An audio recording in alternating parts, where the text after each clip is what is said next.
She had $32 million sitting in an account, and she said nothing. Not to her son, not to his wife, not to anyone who smiled at her across the dinner table. She moved into that house with one suitcase and a secret heavy enough to crush stone, because she needed to know the truth. Not the truth about money, the truth about them. What she found destroyed her, but it also set her free. Like this video, drop your city in the comments. Let me see how far this story travels. Now stay with me.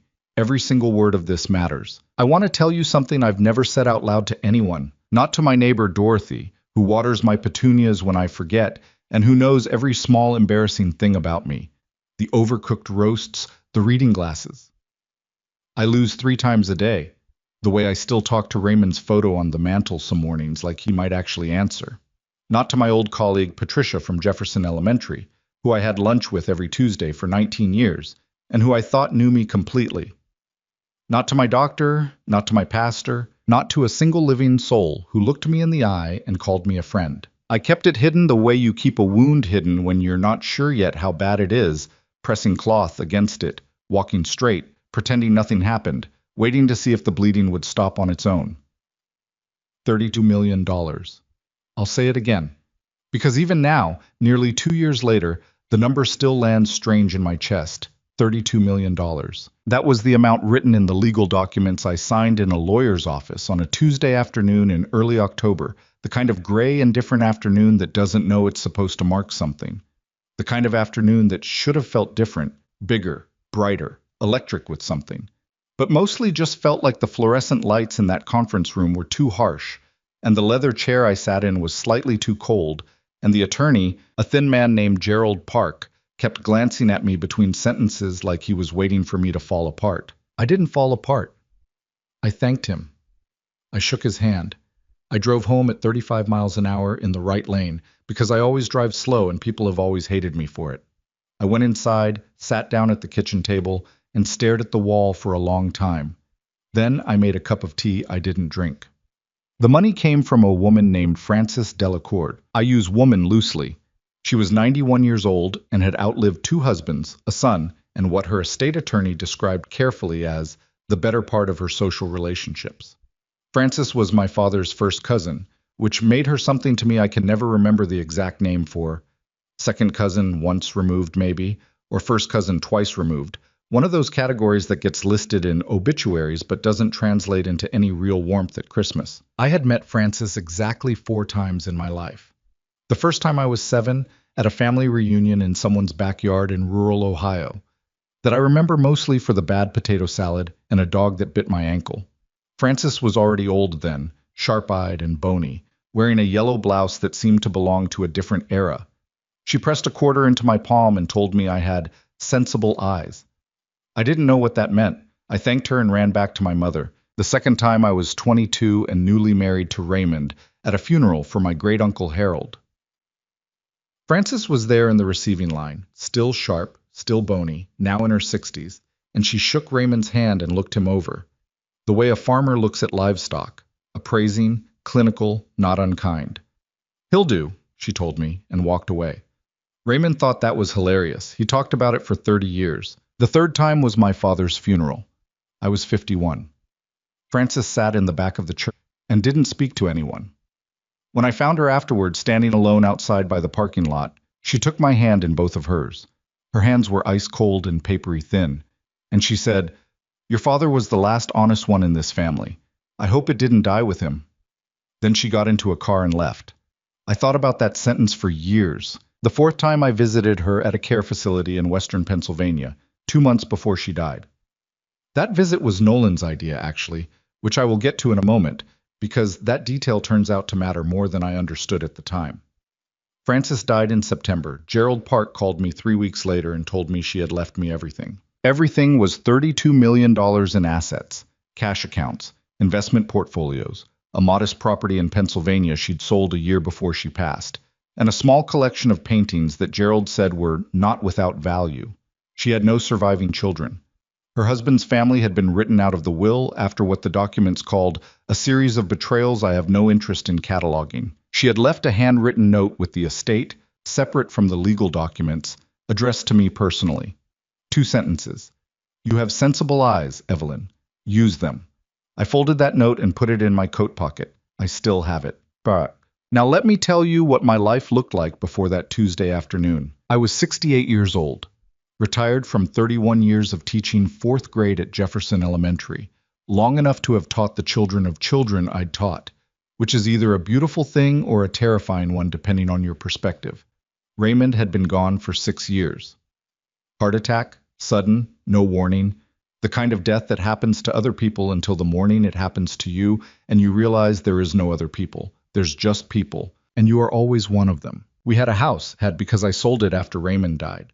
Too big, too quiet, too many rooms that existed only to remind me they were empty. I moved into a smaller place, a 2-bedroom rental in a town called Dearborn. Nothing fancy, but comfortable. With a garden in the back I kept up badly, and a front porch where I drank my morning coffee and watched nothing in particular happen on a quiet street. I had my pension. I had Raymond's small life insurance policy. I had what I'll call a careful life, not a deprived one, not a suffering one, but a life where I thought about the price of things before I bought them, where I planned, where I didn't spend on luxury because luxury had always felt faintly embarrassing to me, like wearing sequins to a grocery store. I had Nolan, my son, 41 years old that October. 6 feet even, sandy hair going gray at the temples, Raymond's jaw and my eyes, and a laugh that used to be the best sound in the world to me. Used to be. Nolan had struggled. I want to say that plainly, without drama, because the struggling was real, and I want to honor the fact that it was real before I tell you the rest of it. He'd launched 3 businesses in 15 years, a marketing consultancy, a food truck operation that made it almost 18 months, and most recently a digital brand strategy company that I understood approximately 0% of, but that he explained with the kind of bright-eyed conviction that always made me want to believe in him even when I didn't fully follow. Each one had failed. Each failure had a detailed explanation. Market conditions. A difficult partner. A client who backed out at the last minute. Bad timing. The economy. There was always a reason, and the reasons were never entirely wrong, because the world is genuinely full of obstacles. And I'd seen enough of life to know that effort doesn't always equal outcome, and good people can make good decisions and still end up with nothing to show for it. But I'd also seen enough of life to know something else, that the explanations that come quickest are sometimes the ones that have been rehearsed. I gave Nolan money. That's what I did. That's what mothers do, or at least what I told myself mothers did. Small amounts at first, $3,000 here, $5,000 there, help with a specific bill, a bridge loan between this moment and the better moment that was always supposedly just ahead. Then larger amounts as the years went on, and the businesses failed and the debt accumulated, and Nolan's voice on the phone developed a particular quality I learned to recognize. A pressure behind the words, a careful brightness that meant something was wrong. Over 11 years, I gave Nolan approximately $230,000. I'm not telling you that number for sympathy. I'm telling you it because context matters. Because what comes next only makes sense if you understand that this was not a woman who didn't love her son. This was not a woman who gave grudgingly or with conditions attached. This was a woman who gave because she believed that's what love looked like. You show up, you cover the gap, you hold someone up when they can't hold themselves, and eventually they find their footing. I believed that for a long time. I believed it right up until the moment I sat alone in my rental kitchen with $32 million I hadn't asked for, and a note from a sharp-eyed old woman telling me to use my eyes. And something shifted. Something quiet, but tectonic. Like a door that had been sitting slightly ajar your whole life, finally swinging all the way open, and you see the room behind it, and the room is not what you expected. I didn't tell Nolan about the inheritance. I didn't tell anyone. I sat with it for 3 weeks. 3 weeks of pretending nothing had changed, of my morning coffee on the porch, and my garden and my grocery lists, while $32 million sat in accounts I hadn't touched yet, and Gerald Park sent me gentle follow-up emails I answered with brief, polite non-answers. 3 weeks of lying awake at night, not with fear exactly, but with something larger and harder to name. The question that kept surfacing was simple and terrible. Who would they be if they knew? Not just Nolan. Everyone, every person in my orbit, the way they'd look at me, the way conversations would bend, the way I'd never be able to fully trust another ordinary moment, because money like that doesn't just change your bank account. It changes the air around you, the way people breathe near you, the calculations they make when they think you're not watching. But it was Nolan I kept coming back to. He'd called twice in those 3 weeks. The first call was a normal one, updates about nothing in particular, his wife Vanessa's new job, something about a neighbor's tree falling on their fence, the ordinary furniture of his life. The second call was shorter, and there was that quality in his voice again, that pressurized brightness. He mentioned, almost as an aside, that things were a little tight right now with some outstanding invoices from the business. He didn't ask for anything directly. He never asked directly. He mentioned it the way you mention weather, casually, incidentally, like it might just naturally produce a response. I told him I understood. I said nothing else. After I hung up the phone, I sat for a long time. I thought about the 4 times I'd met Frances Delacour. I thought about her ice-cold hands at my father's funeral and what she'd said. Your father was the last honest one in this family. I thought about what she'd witnessed in 80-some years of being a sharp-eyed woman in a world that often doesn't reward sharp eyes in women. A woman who'd been written around, managed, smiled at, positioned, who had eventually written everyone out of her life except a second cousin. Once removed, she'd met 4 times and told had sensible eyes. And I thought about Nolan's face, the real one, the one underneath the careful brightness. And I realized I wasn't sure I knew what it looked like anymore. I wasn't sure when I'd last seen it. That was when I made my decision. I called Nolan on a Wednesday morning, early, before he'd have time to arrange his face for the day. Mom? He sounded surprised. I usually waited for him to call. I've been thinking, I said. My lease is up at the end of November. And it's been quiet here, Nolan, too quiet. I paused, because I am not a natural liar, and the pause was real. I was wondering if I might stay with you for a while. A few months, maybe. Until I figure out what's next. Silence. A beat too long. Of course, he said. Absolutely. Vanessa and I were just talking about, we've been worried about you, living alone out there. They had not been talking about it. I knew this because Nolan's voice does a specific thing when he's improvising justifications.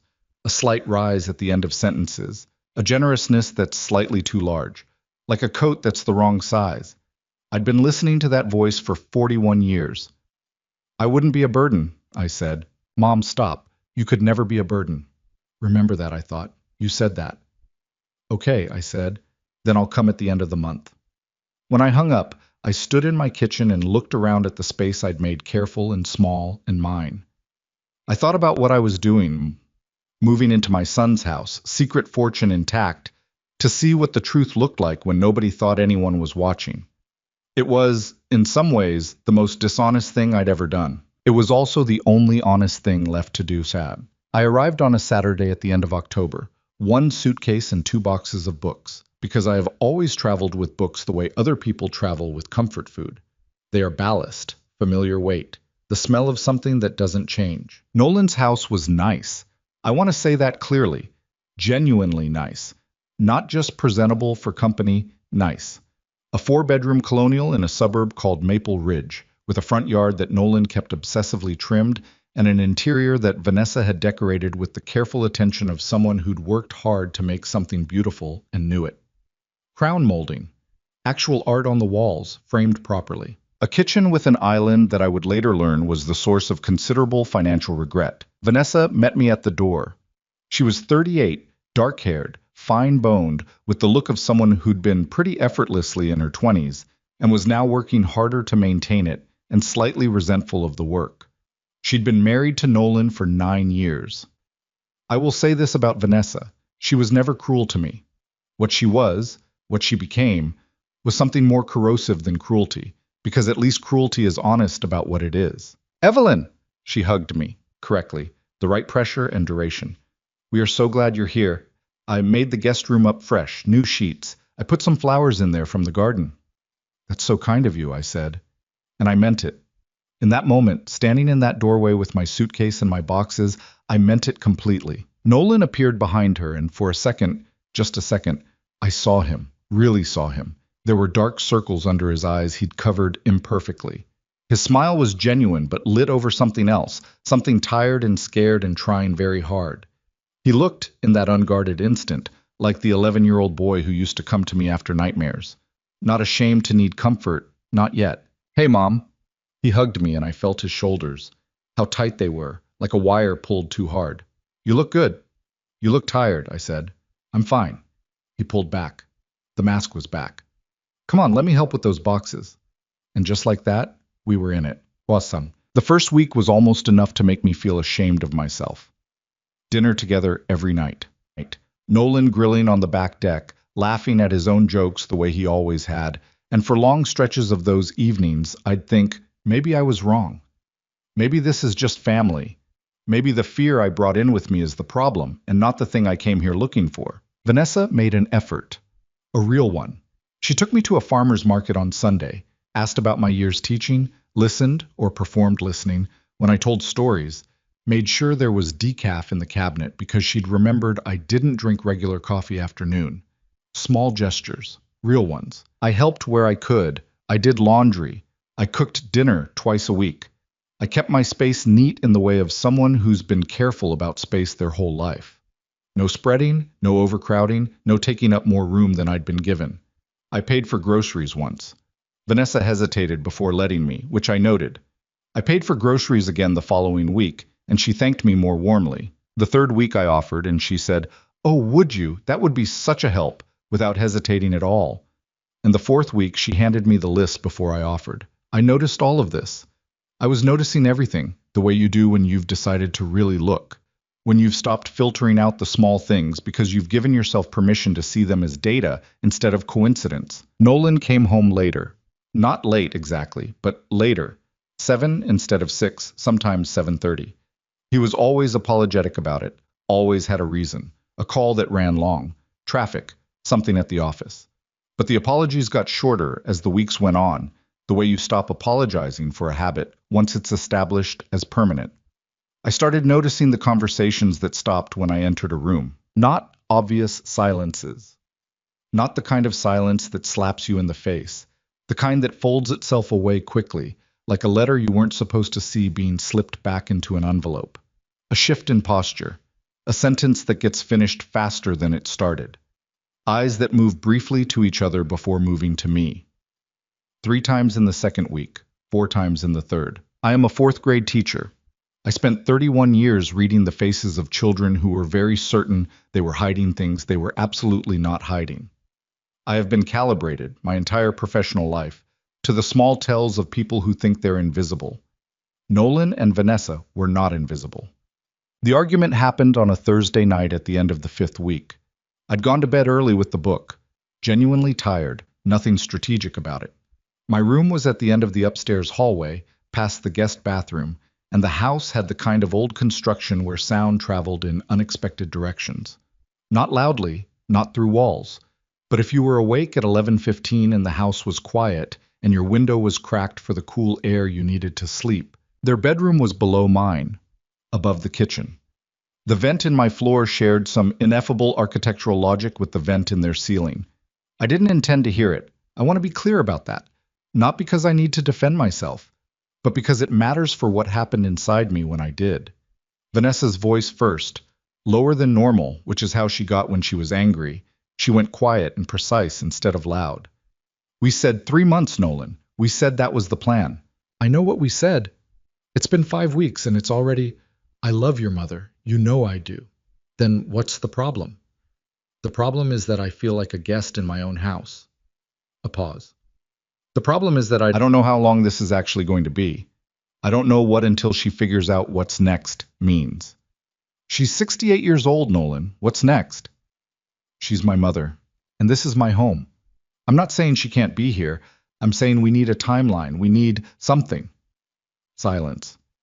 I heard Nolan exhale. I'm working on it, he said, and his voice was the one I recognized, the pressurized one, the one with the weight behind it. There's a lot happening right now, a lot of things I'm trying to manage.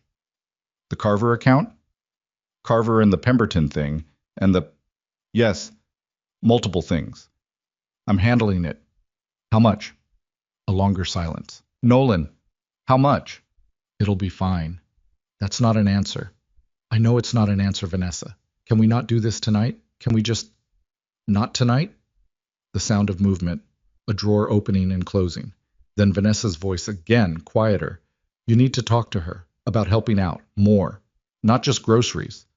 She doesn't have that kind of money. She has a pension. She has Raymond's insurance. She contributes nothing here except she's my mother. Harder this time. I know that. I know she's your mother. I'm your wife. And then nothing. Just the sound of this house settling around its own weight. I lay very still in the dark with my book open on my chest and the words on the page meaningless and the cool air from the cracked window moving over my face like something almost kind. She contributes nothing. 11 years, $230,000. Every birthday card with a check. Every frantic phone call answered. Every time I moved money, I didn't have to spare because he was my son, and he needed it, and that's what I did. She contributes nothing. I closed my book. I did not sleep for a very long time. Well, here's the thing about being a mother. The thing nobody tells you until it's too late and you're already all the way inside it. You get very good at explaining away the things that hurt you. Your son cancels Christmas plans. He's overwhelmed. He's stressed. He didn't mean anything by it. Your son forgets your birthday. He has a lot going on. He's a good person. One bad day doesn't define a relationship. Your son's voice has that quality on the phone, that pressurized brightness. And instead of asking what it means, you answer the question underneath it without making him ask. You learn, over decades, to be generous with interpretation. You learn to give benefit of the doubt the way other people breathe, automatically, without thinking, as a basic survival mechanism, because the alternative is to look at your child clearly and see something you can't unsee. I had been giving Nolan benefit of the doubt for 20 years. It didn't happen all at once, the moment when the doubt ran out. It happened in accumulated small erosions, like a coastline wearing down not from any single storm, but from the constant patient work of water. The morning after the argument, I came downstairs and Vanessa had made breakfast, eggs, toast, coffee, and she smiled at me from the kitchen and said, "Good morning, Evelyn," with the same warmth she'd always used. And Nolan looked up from his phone and said, "Hey, Mom." And the whole scene was perfectly ordinary, perfectly warm, perfectly arranged. And I smiled back and said good morning and sat down and ate breakfast and participated in the conversation about whether it would rain this weekend. And inside I felt something I don't have a perfect word for. Not quite grief, not quite rage. Something colder than both. The particular sensation of seeing something you've been looking at for years and finally understanding what it actually is. I had been living in a museum exhibit of family. Everything placed correctly, everything dusted and maintained and lit to its best advantage. And the thing that made it a museum instead of a home was that nothing in it was real. I thought about Frances Delacour. I thought about her hands, ice cold, paper thin, gripping mine at my father's funeral. Your father was the last honest one in this family. I wondered what she'd known, what she'd seen in those sharp eyes of hers across all those decades that had made her end up alone in a care facility in Pennsylvania with nobody left to leave anything to accept a second cousin she'd met 4 times. I wondered if she'd spent too many years, like me, being generous with interpretation. I got a library card that week. That's not a dramatic detail. It's just true.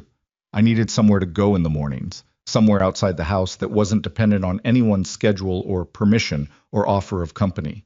The Maple Ridge Public Library was 6 blocks away, small and slightly underfunded, with a reading room that smelled like old paper and had 4 armchairs arranged near a window that looked out on a parking lot. It was the best part of my day. I sat in those armchairs, and I read, and I watched the parking lot, and I thought. I thought with a clarity that surprised me, a slow, deliberate clarity, the kind that comes when you stop trying to make something be okay and just allow yourself to see it. I thought about the 4th visit to Frances, Nolan's idea. He'd said, out of nowhere, 6 months before Frances died, "You should go see her, Mom. She's your family, and she's old, and she doesn't have anyone." He'd offered to drive me. He'd found the care facility's information, printed directions, made it easy. At the time, I thought it was kind. At the time, I thought, this is the good in him, this thoughtfulness, this is why I believe in him. Now I thought about it differently. Not because I wanted to, because I had to. Because honesty doesn't let you choose when it arrives. Nolan had done some research. At some point, in whatever way people research these things, he had found out about Frances Delacour, about what she might be worth, about who her family was.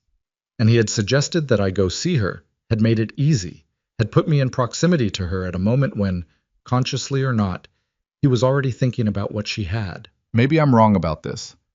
I want to be clear about that. Maybe I'm reading backward from a conclusion, finding evidence for a story that has other possible explanations. I've spent a lot of time sitting with that possibility.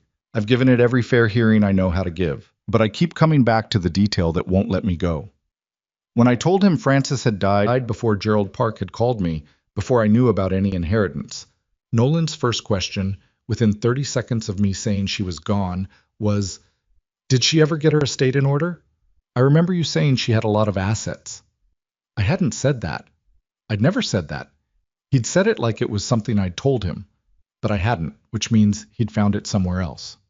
I sat with this for days, rolling it over, looking at it from different angles, testing it, trying to break it, hoping to find the flaw in the logic. There wasn't one. One evening, I came home from the library and found a brochure on the kitchen counter. It was for a place called Sunrise Gardens, a senior living community in a town 40 minutes away. The brochure was glossy, optimistic, full of photographs of white-haired people doing yoga and playing cards and apparently enjoying the hell out of group dining. It was sitting on the counter in a space where things got set when someone was going to deal with them later. I picked it up, looked at it, set it back exactly as I found it. When Vanessa came into the kitchen a few minutes later and saw me at the counter, there was a fraction of a second, half a breath, where her eyes moved to the brochure and then quickly away. "Oh," she said, "I was just... Nolan's aunt mentioned that place for her mother. We were looking at it for her." She picked it up and put it in a drawer. Nolan's aunt has been dead for 3 years. I know this because I attended the funeral. I looked at Vanessa. She looked back at me with a clear, open face. "Ready for dinner?" she said. "Sure," I said. And we made dinner together and set the table, and Nolan came home and we ate, and we talked about something I don't remember, and the whole evening was perfectly ordinary. And I sat there at that table with my fork in my hand, looking at my son's face across from me, and thought, I carried you. I sat beside your hospital bed when you were 4 years old with pneumonia and held your hand for 2 nights straight because you were scared of the dark. I worked for 31 years and I gave you $230,000, and I loved you the way you love someone who is the best thing you ever made. And you're planning to put me in Sunrise Gardens. The food tasted like nothing. I ate it anyway. I cleared the table when dinner was done. I washed the dishes by hand because I always wash dishes by hand. I said goodnight at 9:30 and went upstairs to my room and sat on the edge of the bed in the dark. $32 million. Frances Delacourt, use your eyes. I used them. And what I saw was so clear and so painful and so completely without ambiguity that I sat there for a long time, not moving, not crying, not planning, not deciding anything. Just sitting with the weight of something that had been true for much longer than I'd allowed myself to know. My son did not love me. Not the way I'd believed he did. Not the way I'd built my whole quiet life around assuming he did. He loved what I could provide. He loved the safety net I represented. He loved the answer I was to the question of where money came from when he ran out of his own. He did not love me. And the fortune, the $32 million from a sharp-eyed woman who'd chosen me out of everyone she'd ever known. It didn't make this better. It made it clearer. That was both the worst thing that had ever happened to me and the beginning of something I didn't yet have a name for. I reached into my coat pocket, still hanging on the chair by the window because I always put my coat on the chair, and pulled out the folded note. "You have sensible eyes, Evelyn. Use them." I read it twice. Then I folded it back up and put it away. Not yet, I told myself. Not yet. But soon. The next morning, I woke up before anyone else, the way I always did, and for exactly 30 seconds, that brief, merciful window between sleep and full consciousness, I forgot everything. I was just a woman in a bed in a quiet house. The light coming through the curtains was the pale gray of early November, and somewhere outside a bird was working through the same 4 notes over and over with the kind of stubborn optimism that birds have regardless of circumstances. Then I remembered. I lay there for a moment and let the weight settle back onto my chest. Then I got up, made my bed with the tight corners Raymond had always teased me about, put on my robe, and went downstairs to make coffee. This is what I want you to understand about how I handled the weeks that followed. I did not confront anyone. I did not make scenes. I did not let on, not even once, that something fundamental had shifted in how I was seeing things. I went downstairs every morning and made coffee and read at the kitchen table and said good morning with a real smile. Not a performed one, because performing warmth has never been something I could sustain, but a genuine one, anchored in the real affection I still had for my son, even as I watched him with new, painful clarity. That is the hardest thing to explain to people, that you can love someone and see them clearly at the same time. That the love doesn't cancel the seeing. That in some ways, the seeing is an act of love more honest than the comfortable blindness that came before it. I watched, I listened, and the picture that assembled itself piece by piece over those November weeks was worse than I'd imagined. It started with the mail. Not dramatically, not with me intercepting anything or rifling through envelopes. It was simply that the mail arrived every day around 11. I was usually home, and I would bring it in from the box and leave it on the entry table the way anyone would. I wasn't reading it, I was just carrying it. But mail has a way of telling you things even when you're not trying to learn them. The return addresses alone, the thickness of certain envelopes, the red lettering that shows through certain windows. 3 times in 2 weeks, I carried in envelopes marked with the kind of language that credit institutions use when they're no longer being gentle. One was from a bank I recognized. One was from a company whose name meant nothing to me, but whose tone was legible through the paper. The third was thicker, from what looked like a law office. I set them all on the table. I said nothing. But I noticed that Nolan now checked the mail himself whenever he was home, and when he wasn't, Vanessa got to it before I could. Then there was the phone call I wasn't supposed to hear. Though I want to be very clear that I was simply in the kitchen making lunch, and Nolan was in the living room, and he hadn't heard me come back inside from the garden. He was on his cell phone, voice low, and by the time I realized I should make noise to announce myself, I had already heard enough. I know the number, Marcus, I know it. I'm telling you I need another 60 days. A pause. Because I have a situation resolving, an asset situation. Another pause. Longer. No, not the business. Something separate. Something yes, family related. Just give me the 60 days. He said the words family related the way you'd say, I have a coupon.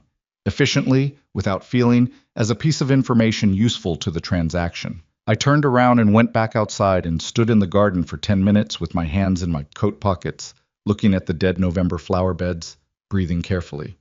An asset situation, that's what I was. When I came back inside, I went straight to the kitchen and started making lunch, and Nolan appeared in the doorway a few minutes later looking faintly startled. Didn't hear you come in, he said. I'm quiet, I said, and smiled, and handed him a plate, and we had lunch together and talked about whether the neighbor's renovation was ever going to be finished. I am not proud of how good I got at those lunches, at those dinners, at the whole theater of normal family life we were performing for each other, both of us pretending the stage wasn't on fire. But I kept going, because I wasn't done watching yet. The coldness started in the 3rd week of November, and unlike the arguments and the phone calls and the brochure, it wasn't something I could explain as ambiguous or open to interpretation. It was simply a temperature change, the warmth of those first weeks dropping by degrees so gradual that maybe Nolan and Vanessa didn't notice themselves doing it. But I noticed. I had been noticing things my entire life. Nolan stopped asking about my day. Small thing. Real thing. He'd done it every evening for the first month. How was your day, Mom? Did you get to the library? And it was small, and it was routine, and I hadn't thought much about it. Then he stopped. Not deliberately, not in any way I could point to. It was more like the question just fell out of the rotation, the way optional things do when people get tired. Vanessa stopped making extra coffee in the mornings. She'd always made a full pot. Now she made exactly what she needed, and if I wanted some, I made my own. Not hostile. She'd have been horrified if I called it hostile. Just efficient. Just the natural settling of a household back into its actual rhythms once the performance of welcome had run its natural course. The dinner conversation shifted. Gradually, then suddenly, like most changes. We talked in those first weeks about all kinds of things. My years at Jefferson Elementary, the places Nolan and I had traveled when he was young, Raymond's terrible jokes that I always laughed at anyway, Vanessa's childhood in a small town in Georgia that she described with equal parts nostalgia and relief to have escaped. Real conversations, effortful ones. By late November, we were talking about logistics, the grocery run, whether the gutters needed cleaning before it rained again, what time Nolan would be home on Thursday. Dinner topics that required nothing of anyone, that could be maintained on about 15% of the attention of any person at the table. I sat in those dinners and ate my food and participated in the logistics and felt myself becoming furniture. Not mistreated, not screamed at, not neglected in any obvious, nameable way. Just gradually, efficiently, humanely reduced, made smaller. Converted from a person into an element of the household that needed to be managed rather than known. I thought about all the students I'd taught who'd come from homes like that. Not abusive homes, not in the ways that get documented and reported. Homes where the neglect was ambient, where the message was delivered not through cruelty but through the steady withdrawal of attention, the slow reclassification of a person from someone who matters into something that simply exists. I'd always been able to see it on those children's faces. The particular blankness of someone who has stopped expecting to be seen. I wondered if that blankness was developing on my face now. I worked hard to make sure it wasn't. Then came December, and with December, the first direct pressure. It happened on a Sunday, the second Sunday of the month.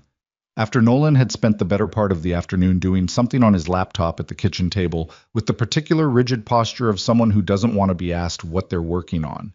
I was in the living room with a book. Vanessa had gone to visit a friend. The house was quiet. "Mom." He appeared in the living room doorway. "Can we talk?" I set down my book. "Of course." He sat in the armchair across from me, not the sofa, not close, and leaned forward with his elbows on his knees. He had rehearsed this. I could see the rehearsal in his posture, in the way he was looking at his hands first and then making himself look at me. "I want to be honest with you," he said. "You don't," I thought. "But go ahead. Things are tight right now, business stuff. The Carver account fell through, which is a significant hit. And I have some there are some debts that are coming due. And it's a timing issue more than anything, but the timing is bad." He paused. I waited. "I guess what I'm asking is, I know you have the pension and Dad's insurance payout, and I was wondering if you might be able to help out a little. Temporarily. Just until I get some things reorganized on my end." I looked at him. I looked at him for long enough that he shifted in the chair. "How much?" I said. He looked at his hands again. "I was thinking maybe 30,000 as a loan." I had given him $230,000 over 11 years. He was asking for 30,000 more. He was calling it a loan with the same mouth he'd called every previous gift a loan, none of which had ever been repaid. None of which I had ever asked to be repaid because mothers don't keep a ledger. Mothers give because giving is what you do. Because love isn't supposed to be an accounting problem. Except that it is. It always is. It's just that the accounting gets done eventually, one way or another, and the only question is who does it first and what they decide to do with the number they arrive at. "Let me think about it," I said. Something moved through his face, relief that I hadn't refused, and something else under it, something flatter, calculation maybe.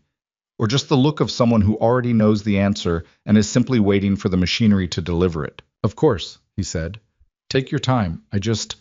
I wanted to be upfront with you." He had not been upfront. He had been strategic. But I thanked him for being honest and went back to my book.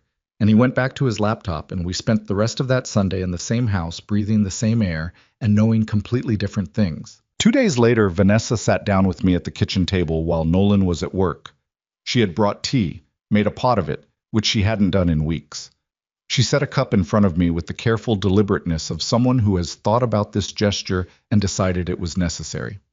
"Evelyn," she said, "I want to talk to you, woman to woman." I wrapped my hands around the cup. "Okay. I know Nolan spoke to you the other night about the financial situation." She paused. "I want to be honest with you, because I think you deserve honesty. Things are more serious than he probably let on. The amount he mentioned, 30,000. It wouldn't actually cover the most urgent thing." "What is the most urgent thing?" She looked at her own cup. "We're behind on the mortgage, 3 months behind. The bank has they've been in contact." She pressed her lips together. "If we can't bring the account current by the end of January, we're looking at... It's a serious situation, Evelyn. This house, this is our home." She looked up at me when she said this is our home, and her eyes were doing something careful and complicated. Not quite tears, but in the neighborhood of tears, close enough to register as distress, far enough to maintain dignity. "How much to bring it current?" I asked. "Closer to 65,000. I sat with that number, $65,000. to bring current a mortgage on a house I had not been consulted about purchasing, in a suburb I had moved to on invitation, on a situation that had been developing for years while I was given the bright, pressurized phone calls with the carefully casual mentions of things being a little tight. I'll need some time to look at my accounts, I said. Of course. She reached across and put her hand over mine. Her hand was warm and the gesture was practiced, but not, I don't think, entirely fake. I think Vanessa was capable of genuine feeling even in the middle of strategy. The two things can coexist. I know that better than most. We really are glad you're here, she said. This has been having family close matters, especially right now. Family close, I repeated. Yes, I looked at her. I thought, you put a Sunrise Gardens brochure on the counter 6 weeks ago and told me it was for someone else. I thought, your husband told a creditor on the phone that his mother was an asset situation. I thought, the coffee pot makes just enough for 2 people now. Thank you for telling me, I said. I'll give it serious thought. She smiled, she squeezed my hand, she refilled my tea, and I sat there and let her because I needed to think. And sometimes the best place to think is inside a situation while it's still happening to you, when you can still feel all its edges and know exactly where each one cuts. That night I called Gerald Park from my room with the door closed. Mrs. Mercer, he said, and I could hear him recalibrating to the unexpected. I hadn't called him in 2 months. I need to ask you something, and I need you to be straightforward with me. Of course. If someone were to try to access my estate or have any kind of legal claim over my finances, what would that look like? What would it require? A pause. Are you concerned about something specific? I'm gathering information. Another pause. Gerald Park was a careful man, which is why I'd kept him as my attorney for 12 years. Without a power of attorney, no one can access or control your assets without your consent. If someone were to pursue conservatorship or guardianship, they'd need to demonstrate that you lack the capacity to manage your own affairs. That's a legal process with substantial procedural requirements. What if I were in a care facility? Would that change anything? The pause this time was longer. Mrs. Mercer, are you all right? I'm very all right, I said. I'm more all right than I've been in a long time, actually. I just need to know the landscape. In a care facility, your legal autonomy doesn't diminish unless a court says otherwise. But practically speaking, it can create situations where family members with access to your location and your daily life have more informal influence over decisions. Not legal authority, but influence. I thought about Sunrise Gardens. 40 minutes away, group dining, yoga. What if I wanted to restructure certain things proactively, I said. Protections. To make sure that my assets were clearly beyond anyone's reach except my own. That's something we could absolutely discuss, Gerald said, and his voice had shifted into the register of someone who understood that this conversation was serious and had decided to be fully present for it.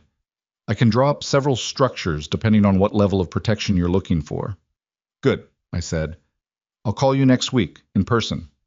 I'll make the time, he said. I hung up and sat in the dark of my room and listened to the house around me. Somewhere downstairs a television was on, the muffled rise and fall of something with a laugh track. Through the wall I could hear the faint sound of water running, then stopping. The small ordinary sounds of a house at night, all of them perfectly normal, all of them now carrying a weight they hadn't carried before. I thought about Raymond. I thought about him the way I often did, not with the acute anguish of early grief, but with the quieter ache of someone who has learned to live with an absence without quite learning to accept it. Raymond would have seen this sooner than I did. He'd always been sharper about people. Not cynical, never cynical, but possessed of an instinct I'd always slightly envied, an ability to read motive without losing warmth. Ev, he used to say, when I'd defend Nolan through some particularly egregious disappointment, loving someone and understanding them are not the same thing. You can do both. You just have to be willing to do both at the same time. I hadn't been willing. For 11 years I'd chosen love and soft-focused the understanding to the periphery where it couldn't trouble me. I was willing now. It was almost December. Outside the window, the sky was the dark, flat gray of a Midwestern winter sky that has decided to be serious about itself. In 2 weeks it would be the holidays, Christmas decorations already going up on the neighbor's house, the ones with the taste for elaborate lighting displays.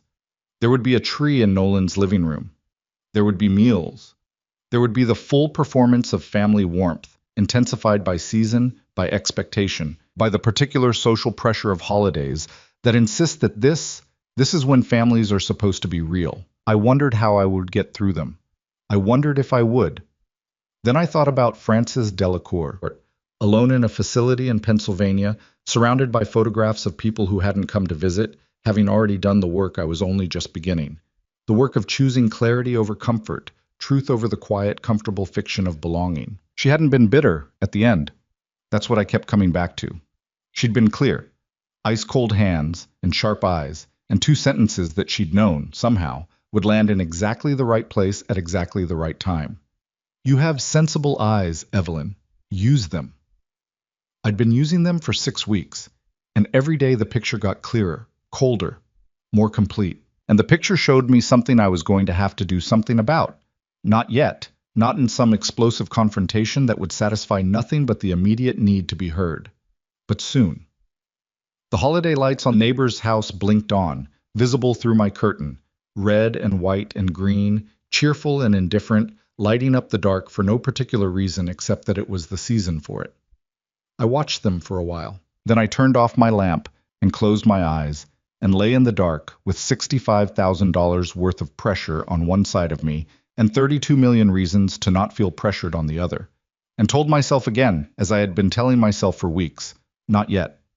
But the time is coming, and when it comes, you will be ready. The week before Christmas, I found the documents. I want to be precise about how it happened, because I've told myself this story enough times that I know exactly where the temptation is to make it cleaner than it was. To say I stumbled across them entirely by accident, no agency, no curiosity, just fate dropping truth into my lap. The full truth is somewhere between accident and intention. I wasn't looking, but I wasn't entirely not looking either. It was a Tuesday morning. Nolan was at work. Vanessa had a hair appointment and then errands, and she'd mentioned she wouldn't be back until afternoon. The house was mine in the particular weighted way that a house is yours when you're only a guest in it, present in every room but belonging to none of them. I was in the small room off the hallway that Nolan used as a home office. I was looking for a stapler. That's the mundane truth of it. I had some paperwork of my own, insurance forms I'd been meaning to deal with, and the stapler in my room had run out. I knew Nolan kept office supplies in his desk because I'd seen him pull things from it, and I went in without thinking much about it, the way you don't think much about walking into a room in a house where you've been living for 2 months. The desk was organized in the way of someone who is not naturally organized, but has imposed a system on themselves. Neat on the surface, complicated underneath. The stapler was in the second drawer I opened, sitting on top of it, not filed, not hidden, just set there the way you set something down when you're not done with it yet, was a manila folder. On the tab, in Nolan's handwriting, were 2 words, estate planning. I stood there with my hand on the stapler and looked at those 2 words for what felt like a long time, but was probably 10 seconds. Nolan had no estate to plan. This was not his financial situation. His financial situation was 3 months behind on a mortgage and a phone call to someone named Marcus asking for 60 more days on an unnamed debt.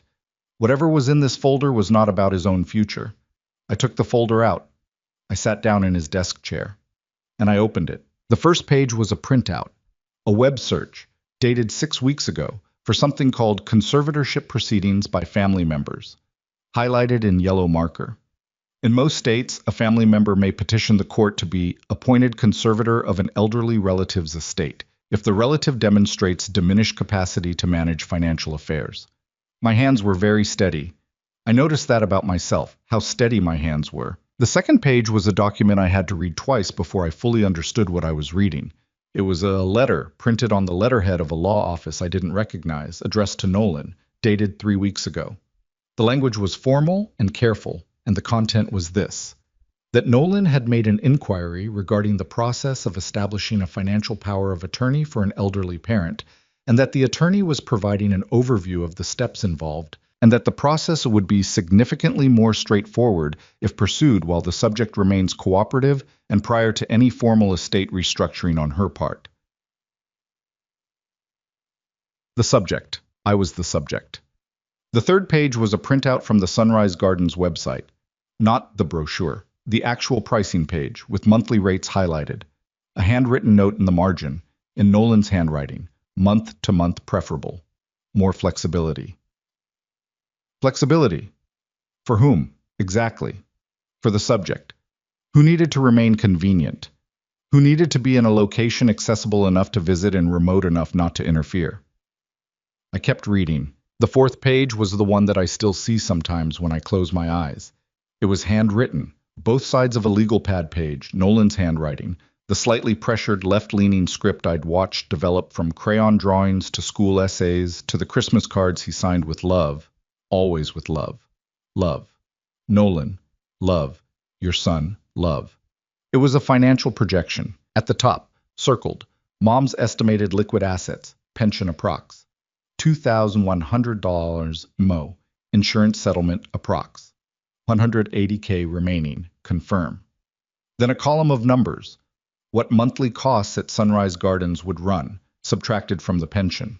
Then, in a different pen, like he'd come back to it later, if there are additional assets not disclosed, probability moderate based on Delacourt connection, must confirm before proceeding. Then, near the bottom of the page, underlined twice. Power of attorney, financial only, allows management of all accounts. Timeline, establish trust first. Don't rush. She has nowhere else to go. I read that last sentence 4 times. She has nowhere else to go. Raymond used to say that the cruelest things people do are rarely the dramatic ones. He said the cruelest things are the small administrative ones. The decisions made in quiet rooms, in reasonable language, with practical justifications, about people who aren't present to object. He said this after watching a colleague be quietly edged out of a job over 18 months through a series of perfectly reasonable individual decisions. Nobody did anything wrong, he said. That was the whole point. Nobody had to do anything wrong. I thought about Raymond. I thought about him sitting across from me at our kitchen table in the house we'd raised Nolan in, drinking his terrible instant coffee that I'd made fun of for 30 years. And I thought about the fact that he'd been dead for 6 years. And I thought about how, if he were alive, if he'd been here, in this house, in this chair, none of this would be happening. Not because Raymond would have prevented it, because Nolan had never once, not once in 41 years, tried to manage his father the way he had spent 6 weeks trying to manage me, because his father would have seen it, immediately, completely. With those sharp Raymond eyes that I'd loved and mildly envied and underestimated in myself, until a sharp-eyed old woman in western Pennsylvania told me I had the same ones. I put the papers back in the folder exactly as I'd found them. I put the folder back in the drawer on top of the stapler. I closed the drawer. I took the stapler to my room, dealt with my insurance forms, put the stapler back. Then I sat on the edge of my bed and let myself feel it. Not the anger. The anger would come later, and when it came it would be clean and useful, the kind of anger that doesn't burn anything down, but instead provides the temperature necessary to bend something into a new shape. What I felt first was simpler and worse than anger. What I felt was grief. The pure, cold, terrible grief of losing something you'd been clinging to without fully knowing you were clinging to it. The version of Nolan I'd been defending in my own mind for 11 years. The struggling one, the well-meaning one, the one who was going to find his footing. That version died in that office chair while I read his handwriting. He'd been planning this. Not impulsively, not in a moment of desperation. Planning it, researching it, consulting a lawyer about it, mapping it out on legal pad paper in 2 different pens because he'd come back to it, revised it, refined it. He had looked at his mother and seen an asset situation. He had moved that asset situation into his house. He had been patient and strategic, and he'd called it family. I am 68 years old. I have 31 years of practice in the art of not showing on my face what I feel in my body. You cannot teach 4th grade without developing that skill and the ability to maintain a steady, warm, readable exterior, while internally you are managing 17 different crises simultaneously. From the child who is about to cry, to the child who is about to hit someone, to the child in the back corner who has gone dangerously quiet and needs you to notice without making it a thing. I used every year of that practice in the days that followed. I moved through the house. I made meals. I said good morning and good night. I watched holiday movies on television with Vanessa on a Thursday evening and laughed at the parts that were supposed to be funny. I helped Nolan carry the Christmas tree in from the car on Saturday morning and held branches while he adjusted the stand and said, more right, now left, no, the other left, the way I always had.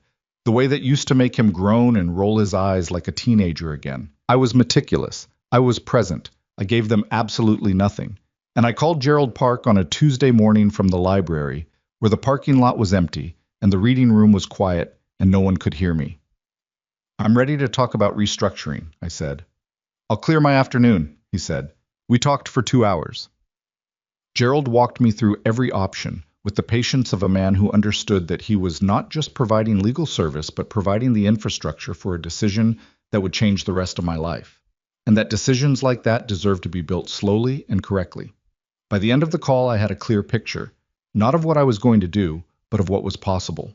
What was available to me, the protections I could put in place, the speed with which I could put them in place, if necessary. One more thing, I said before we hung up. If someone were to pursue conservatorship against me, realistically, given my situation, given that I'm clearly competent, how likely would they be to succeed? Gerald's answer was immediate. Vanishingly unlikely. You're articulate, lucid, managing complex decisions, and currently consulting legal counsel independently. No court would entertain it. But it could be filed. It could be filed, he confirmed.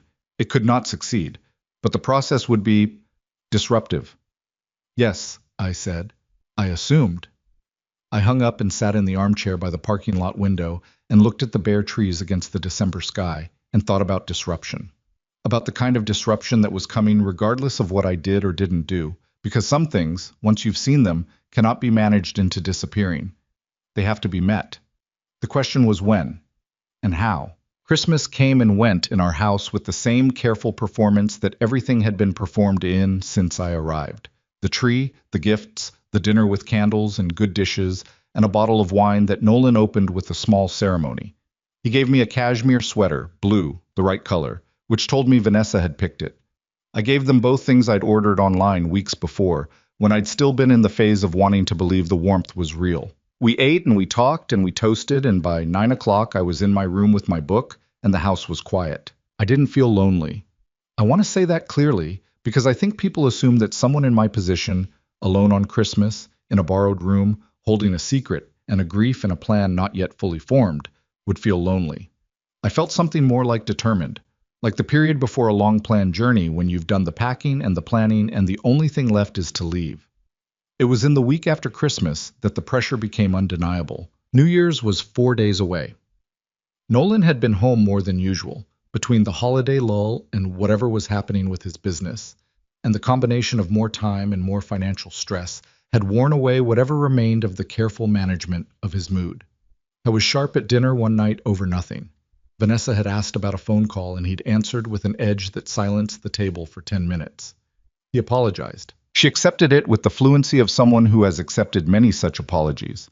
I ate my food and said nothing. 2 days after Christmas, Nolan came to my room. He knocked. He came in and stood near the door, not quite entering, the way men do when they want to be able to say they didn't intrude. "Mom, I need to talk to you." "Okay," I said. I set my book down. I looked at him, and I saw it on his face, not the careful brightness, not the performance, but the real thing. Fear. Genuine, unmanaged fear. He looked like a man who had run out of runway and could see exactly where the ground was. For a second, just a second, I felt the old reflex rise in me. The mother reflex. The one that says, he is scared, go to him, fix it, that's your job, that's what you do. I felt it the way you feel a phantom limb, real sensation from something that is no longer there. I haven't been fully honest with you, he said. Tell me, I said. He sat down on the edge of the chair by the window. He put his hands between his knees. He told me that the business wasn't just struggling. It was effectively finished. That the Carver account had been the last significant client. That he owed money to multiple parties, some of them with the kind of patience that had run out and the kind of legal standing to make their impatience felt. That the mortgage situation was worse than Vanessa had described. That the number to make it right, to make everything right, was not $65,000. How much? I asked. $140,000, he said. Give or take. I looked at him. He looked at me. I know you have the pension, he said. I know there's the insurance money. I know it's a lot to ask. But Mom, I don't have anyone else. Vanessa's parents they don't have it. There's no one else I can go to. His voice cracked slightly. I just need to get stable. One more time. I'll get stable and I'll pay you back. Every penny. I need you to trust me one more time. One more time. I thought about all the one more times. 11 years of one more times. Each one, the last time. Each one, the crisis that, once solved, would turn the corner, find the footing, change everything. $230,000 of one more times. Nolan, I said, and my voice was very quiet. What would you do if I said no? The question landed differently than he expected. I watched it land. Watched the fear shift into something else, briefly. Something guarded. Something that recalculated. I'd figure something out, he said. I'd have to. Would you? I said. Mom, what? Because I want to understand something. I folded my hands in my lap. I kept my voice level. If I said no, and I had nothing to give you, and there was no money to be had from me, what would happen to our relationship? Would you still want me here? He stared at me. Of course I would. You're my mother. I'm your mother, I repeated. Not your asset situation. The air in the room changed. He went very still. And in that stillness, I watched his face do something I had never seen it do before. It didn't show guilt, which is what I might have expected. It showed the specific expression of someone who has been seen doing something they believed they'd been doing invisibly, and whose first response is not remorse but panic. Where did you... He stopped. I found the folder, I said. In your desk. I wasn't looking for it, but I found it. He stood up. Mom, that's not... You're taking that out of context. Those were just... I was exploring options. I was trying to think through contingencies. You wrote that I had nowhere else to go. My voice didn't waver. I was proud of that. You underlined it. I was scared. His voice rose. I'm scared, Mom. I'm in real trouble, and I was trying to think through every angle, and it wasn't... I would never actually... You consulted a lawyer. Silence. You had a specific attorney provide you with an overview of financial power of attorney proceedings. That's in the folder too, Nolan, with their letterhead. He sat back down. He put his face in his hands, and I sat across from him in the chair by the window, in the room that wasn't mine, in the house that wasn't mine, and I looked at my son, the realest look I'd given him in years, and I felt the grief and the anger, and underneath both of them, something else. Something that had been building since October. Something that had been waiting for exactly this moment. Clarity. Not the soft kind. The hard kind. The kind that comes after you've asked every gentle question and given every benefit of every doubt and been patient and careful and generous, and finally, when there's nothing left to interpret away, you just see it, plain, complete. I let him sit with his face in his hands for a moment. I didn't comfort him.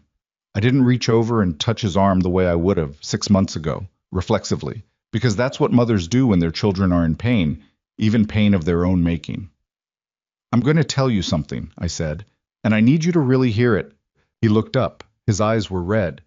He was not quite crying, but he was in the neighborhood of it, that same neighborhood Vanessa had visited, with her careful, almost tears over the mortgage conversation. I wondered if they'd practiced this. Then I decided it didn't matter whether they'd practiced it, because the tears, real or managed, changed nothing about what was true. I love you, I said. I want to be absolutely clear about that first. I love you.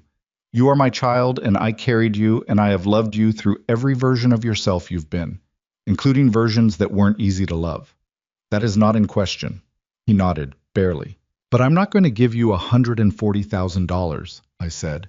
I'm not going to give you anything right now. Not because I can't, because I've decided not to. I paused. And I need you to understand that this decision is mine, completely mine, and that it cannot be managed around or legally maneuvered around or waited out until I'm somewhere more convenient and less able to make it. The color left his face. I know about Sunrise Gardens, I said. I know about the pricing page. I know about month-to-month preferable, more flexibility. He opened his mouth. Nothing came out. I have spent 2 months in this house watching my son look at me and see a problem to be solved, I said. I have watched the coffee pot get smaller and the conversations get shorter and the warmth get managed down to a maintenance level. I've heard myself called an asset situation on a phone call you didn't know I was hearing. I've read my own name reduced to the subject in a lawyer's letter. My voice was still level. It was the hardest thing I've ever done, keeping my voice level in that room. And I kept watching because I needed to be sure. I needed to see it completely before I did anything about it. He finally found his voice. Mom, please, I know how this looks. It looks like what it is, I said. I was desperate. I am desperate. I'm not a bad person. I made bad decisions and I panicked. And I started thinking about worst case scenarios and I went too far. I know I went too far. You did, I said. You went much further than I want to tell you about right now. He went quiet again. I stood up. I was tired in a way that went past the body. The bone-deep tiredness of someone who has been paying very close attention for a very long time and is now, finally, allowing themselves to stop. I need you to know one more thing, I said, and then I'm going to need some time to think. Okay, he said. His voice was barely audible. I looked at my son. Really looked at him. The dark circles and the scared eyes and the jaw that was Raymond's and the hands that were mine.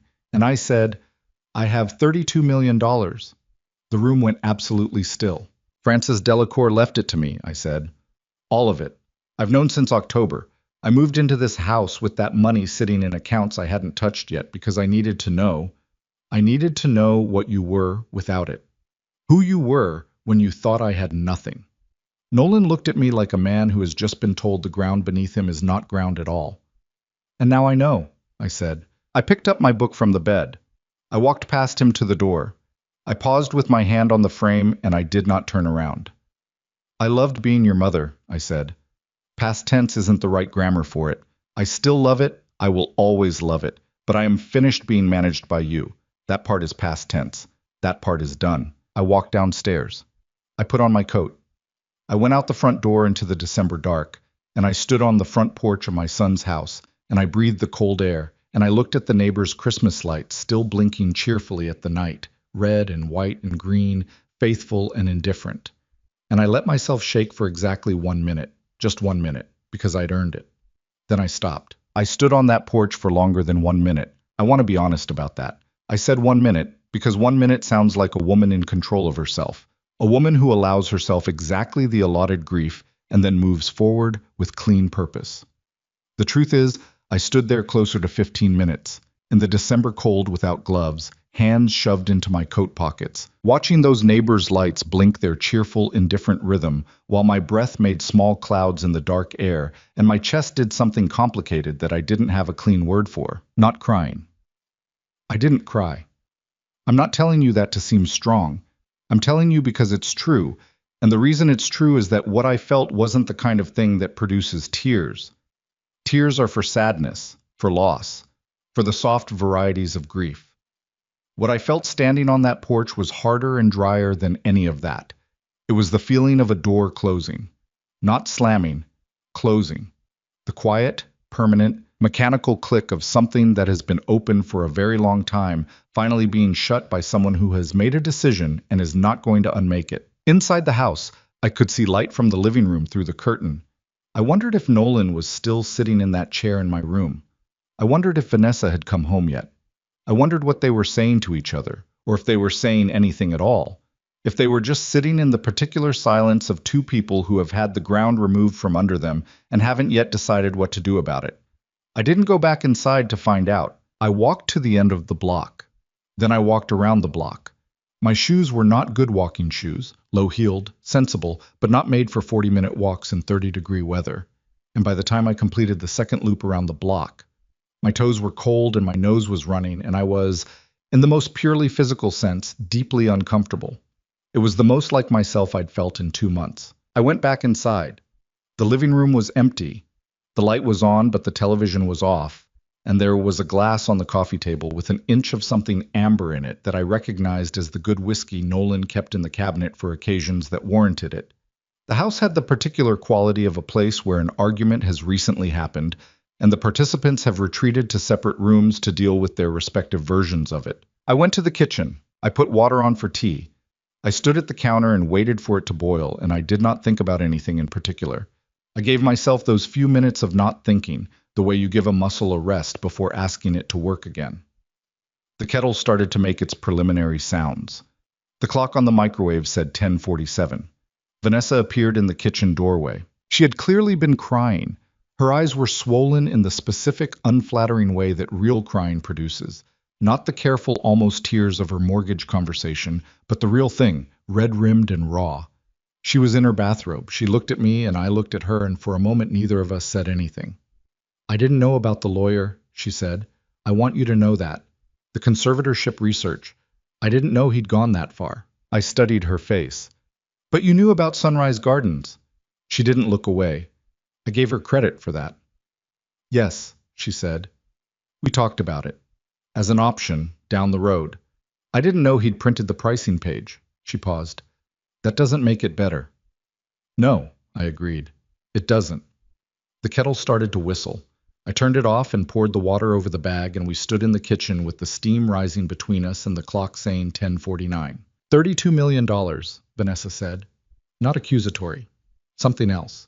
Something that sounded almost like she was just trying to make the number real in her mouth. "You've been here for 2 months with $32 million, and you didn't say anything." "No," I said. "Because you wanted to see what we'd do." "Because I needed to know what was true," I said. "There's a difference." She leaned against the doorframe. She looked exhausted, in the way of someone who has been performing something for a long time and has just been released from the performance. Collapsed inward, all the posture gone. "And now you know." "Now I know." She was quiet for a moment, then, "What are you going to do?" I wrapped both hands around my mug. "I'm going to leave," I said. "Tomorrow morning, I'll get a hotel, and then I'll find a place of my own." "Evelyn." "I'm not angry, Vanessa. I want to be clear about that." And I meant it. The anger had done its work and settled into something quieter.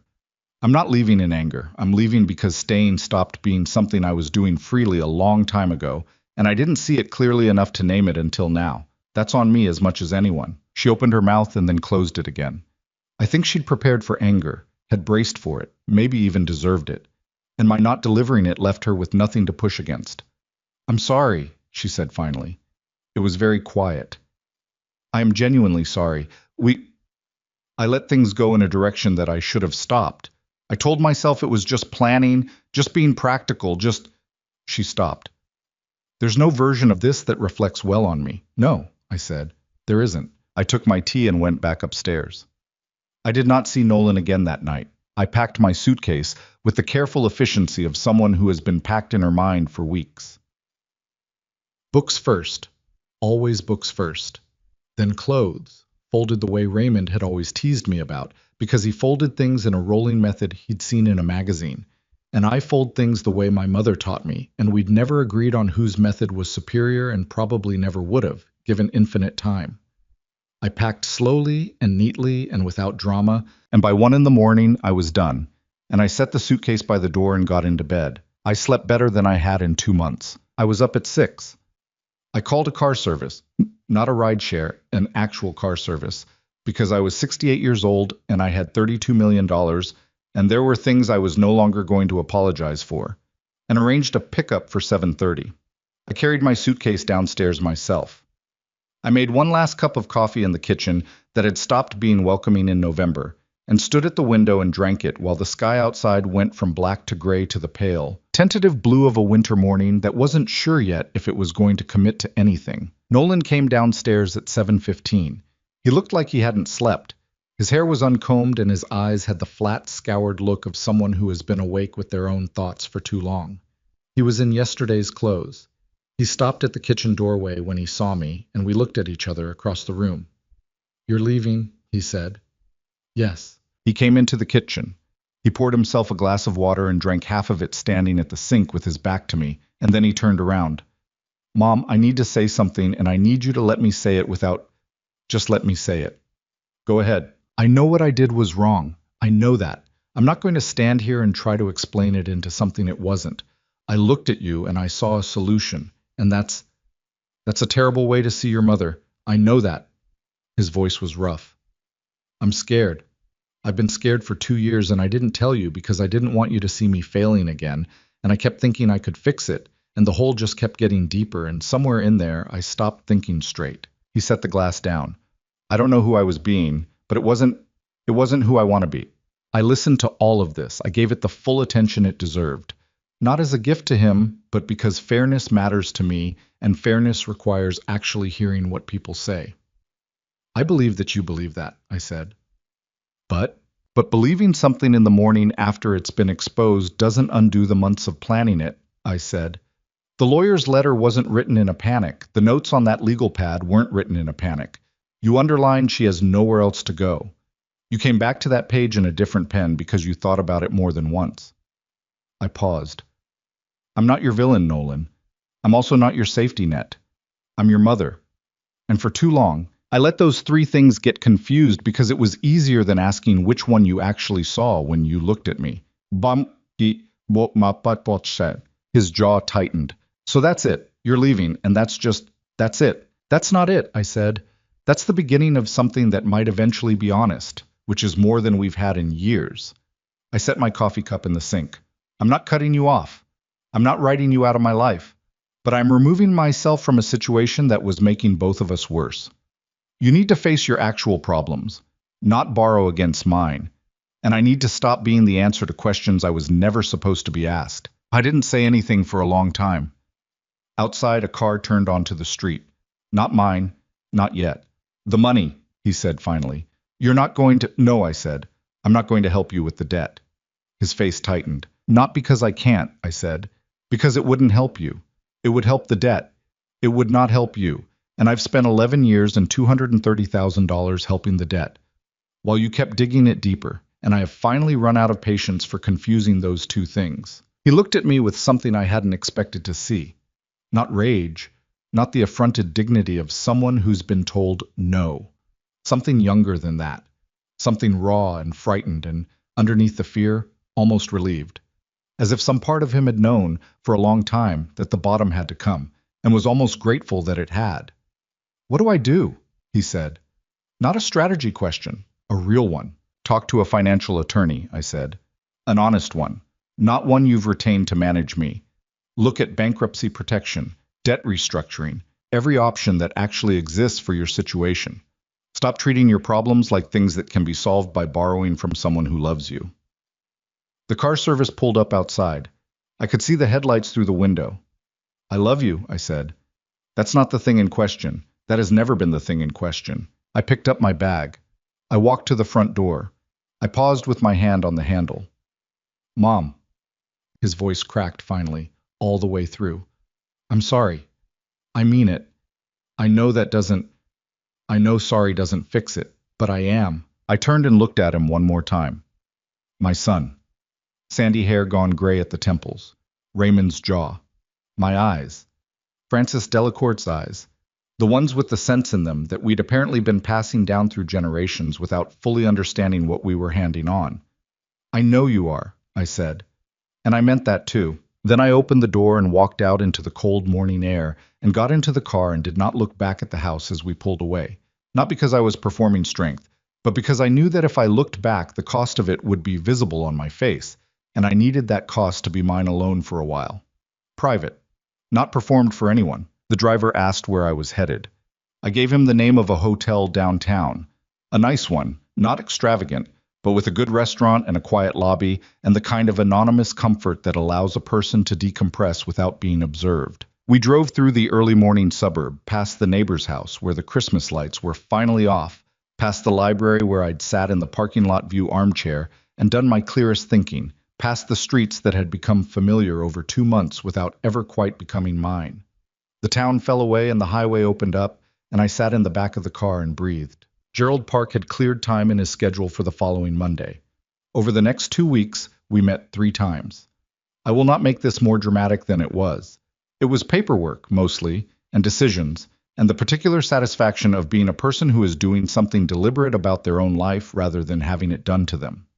We established a trust structure that Gerald described as comprehensively protective, which meant that no conservatorship claim, no matter how it was framed or filed, could reach the assets within it without a legal process so extensive and so clearly pointed at someone who was manifestly competent to manage her own affairs that any reasonable court would dismiss it before lunch. We also discussed charitable giving, not because Gerald suggested it, but because I'd been thinking about it since October, since before I even fully understood what I was going to do with any of this. Frances Delacour had spent her whole life accumulating something and then found, at 91, that she had nobody left to leave it to who deserved it. I did not want to spend the next 20 years of my life making the same calculation she had. I wanted to use what I had while I was alive enough to see what it did. I found an apartment the second week of January. Not a grand apartment. I want to be clear about that because there was a version of this story where I went out and bought something enormous and showy to prove a point, and that version would have been satisfying for approximately 15 minutes and then felt hollow and stupid. What I found was a two-bedroom apartment on the fourth floor of a building in a neighborhood I liked, with good light and a small balcony that faced east and hardwood floors that were slightly uneven in the right way. The way of a place that has history rather than the perfection of something newly constructed and not yet lived in. I furnished it slowly. I bought things I actually liked rather than things that were practical or appropriate or on sale. I bought a reading chair so comfortable that I fell asleep in it the first afternoon I sat in it, which is exactly the right property for a reading chair. I bought a coffee maker that made 1 cup at a time, which is the exact right amount of coffee for one person, and I stopped feeling vaguely embarrassed about the single cup, the way I'd felt in Nolan's house, where the pot was sized for a family, and the implicit measurement of its shrinking was something I tracked every morning. I called Patricia, my Tuesday lunch colleague from Jefferson Elementary, who I'd been out of touch with since I moved, and who answered the phone with such genuine delight that I had to sit down. "Evelyn Mercer," she said, "where on earth have you been?" "It's a long story," I said. "I have time," she said. I told her some of it, not everything, because some of it was still too new and too jagged to be told as a story rather than lived as an experience. But enough. Patricia listened the way she always had, attentively, without interrupting, making small sounds that meant, "I'm still here, keep going." When I finished, she was quiet for a moment. "How are you?" she said. Really asked it, not as a pleasantry. "I'm better than I've been in years," I said. And it was true. I'm also not entirely okay, but I think those two things can be true at the same time. "They absolutely can," she said. "When can I come visit?" The first person I told the full truth to, about Frances, about the money, about Nolan, about all of it, was not Patricia, though. It was a woman I met at a community center 3 weeks into January, at a meeting for a local literacy initiative I'd found online and decided, on impulse, to attend. Her name was Miriam. She was 72, recently widowed, with the laugh of someone who had survived several things and found, on the other side, that they retained the ability to think that things were funny. She sat next to me at the meeting because she'd seen me come in alone, and later told me that she always sat next to people who came in alone because she'd been that person enough times to know what the room looked like from the outside. We went for coffee after. We talked for 3 hours. "So let me understand," she said, at some point in the second hour, hands wrapped around her cup, leaning slightly forward in the way of someone who is genuinely fascinated and not performing it. "You moved into your son's house with $32 million and told no one." "Yes." "To see what would happen?" "Yes." She looked at me for a long moment. "That is either the bravest thing I've ever heard," she said, "or the saddest." "It might be both," I said. She nodded slowly. "What did you learn?" I thought about it, really thought. Not the practiced answer I'd been assembling since October, but the actual thing, the hard center of it, the thing that had taken all of this to arrive at. "I learned that I'd been buying belonging for a long time," I said. "Not consciously, not deliberately, but every time I wrote a check, some part of me believed I was proving that I was worth keeping, that I had enough value to justify the space I took up." I paused. "And I learned that I was wrong, not about the value, about the transaction. Money doesn't buy belonging, it just rents a performance of it, and the performance gets worse over time because the performer gets tired." Miriam was quiet for a moment. Then she said, "My daughter borrowed $40,000 from me 3 years ago, and I haven't seen her since." "I'm sorry," I said. "She has 2 daughters I barely know," Miriam said. "That's the part that's hard." She looked at her cup. "Not the money." We sat with that for a while. 2 women in their late 60s and early 70s in a coffee shop in January, sitting with the things that don't resolve neatly, the losses that don't close, the relationships that hurt most because they were supposed to be the ones that didn't. "You did the right thing," Miriam said finally, "leaving, not giving him the money." "I know," I said. "It doesn't make it not hurt." "No," she said, "it never does." That's how you know it was real. Nolan called twice in January. The first call was short. He was calling to make sure I'd gotten settled, he said, and his voice had a carefulness to it, a tentativeness I wasn't used to. I told him I had. I told him I was fine. I asked how things were going. He said he'd been talking to a financial attorney. He said things were hard, but he was handling it. I told him I was glad to hear it and meant it. The second call came at the end of the month. He'd been speaking to the attorney regularly, he said. He was looking at a structured debt settlement, painful but manageable. The house was going to be a harder conversation. He and Vanessa were figuring it out. Mom, he said at a certain point in the call, I need to ask you something. I waited. Do you think, are we? He stopped, started again. Is there a version of this where I haven't completely destroyed everything? I thought about Frances Delacour. Ice-cold hands, sharp eyes, 2 sentences. A woman who had watched dishonesty operate over decades and made the decision, at some point, to stop paying for the performance of belonging and just live in the truth of not having it, rather than the comfortable lie of pretending she did. I thought about what it cost her. I thought about what it had cost me. Yes, I said. There's a version, but you have to build it honestly, from where you actually are, not from where you want me to believe you are. He exhaled, a long, shaky breath. Okay, he said. Okay, I said. We hung up.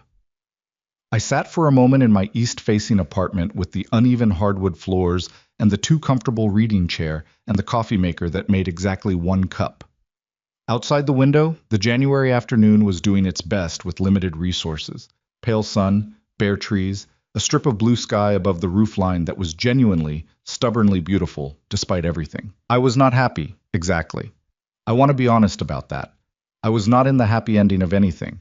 I was in the middle of something, some ongoing process of figuring out who I was when nobody was managing me, and I wasn't managing anyone else, and the performance was over, and what was left was just the actual shape of my life, unadorned. But I was free, really, specifically, concretely free, in the way that you can only be free when you've chosen something hard over something comfortable, and the choice has landed and you're still standing. I reached into my coat pocket, the coat on the hook by the door, because I always put my coat on the hook, and took out the folded note. You have sensible eyes, Evelyn. Use them. I read it once. Then I folded it back up and put it in my pocket where it lived now, where it would keep living, not as a reminder to be suspicious or guarded or protective, but as something simpler. A reminder that seeing clearly is not the same as seeing coldly. That you can look at something with your full eyes open, take it in completely, feel the whole weight of what's true, and still choose to keep going. Still choose to build something. Still choose, even after everything, to believe that the thing you build next might be better than the thing you just left. I made 1 cup of coffee. I sat in the reading chair. I opened my book. Outside, the pale January sun did what it could. February came in hard that year. The kind of Midwestern February that doesn't pretend to be anything other than what it is. Gray and cold and unapologetic about it.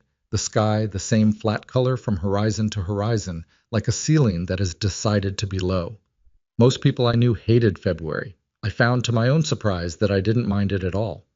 There is something clarifying about a month that makes no promises. I had been in my apartment for 5 weeks.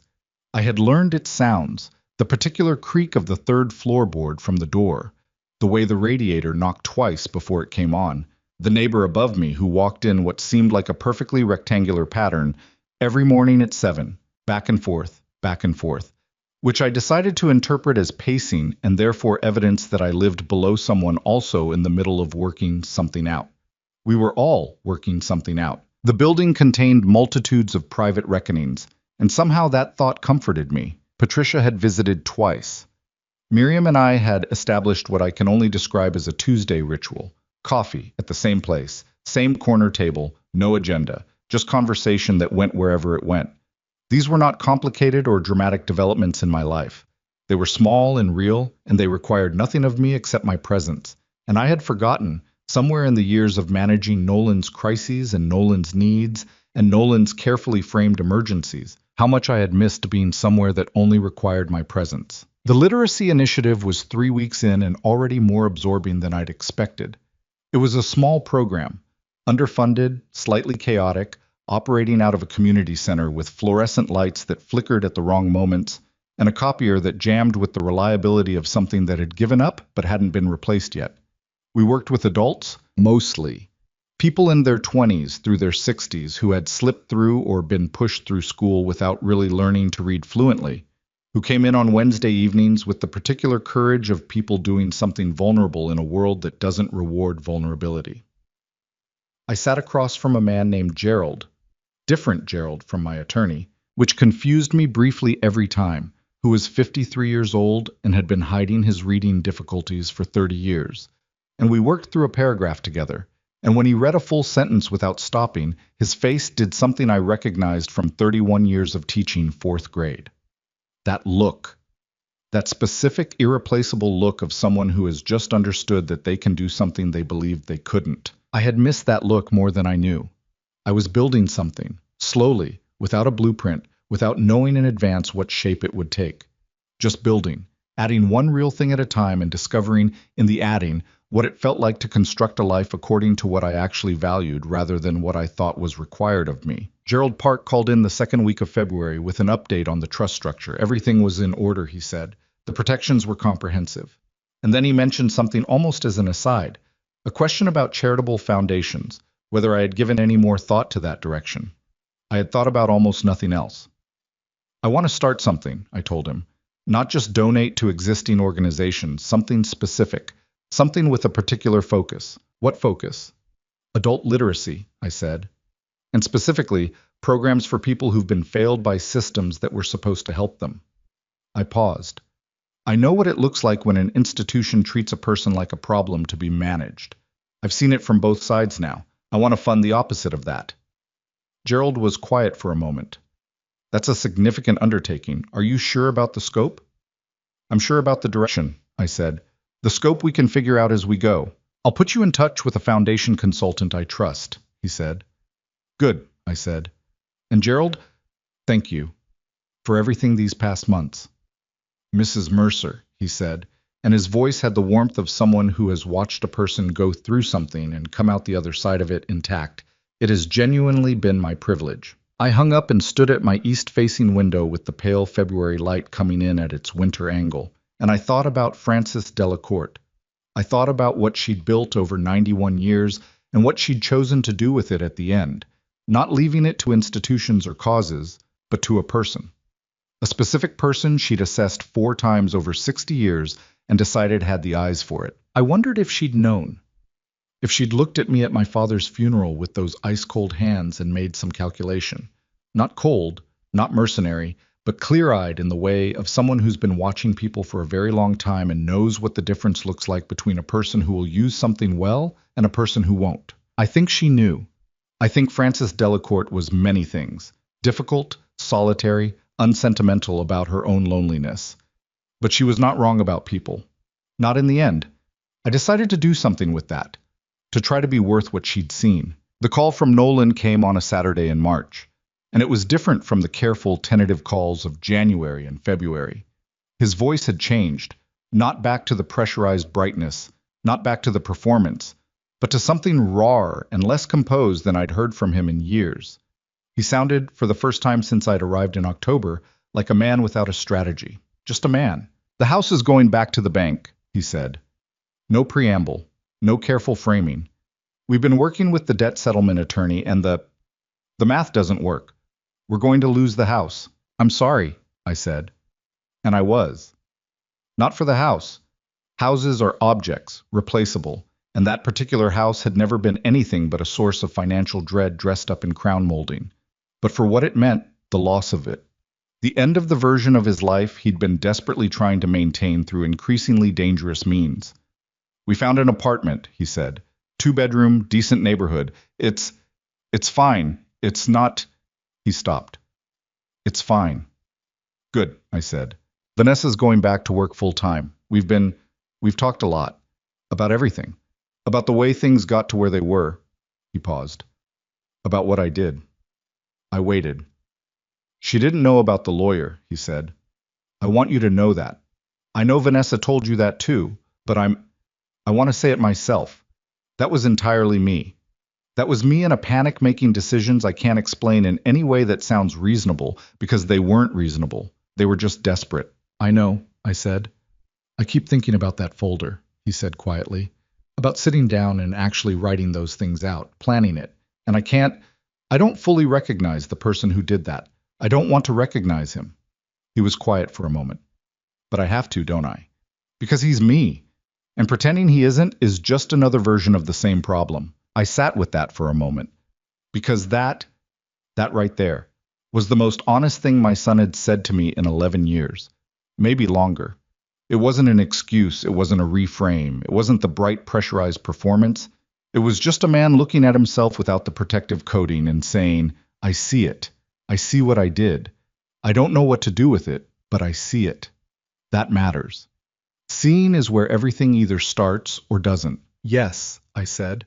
You have to recognize him, and you have to decide who you're going to be instead. I don't know if I know how to do that, he said. Neither did I said. 6 months ago, I didn't know how to do most of what I've done since October.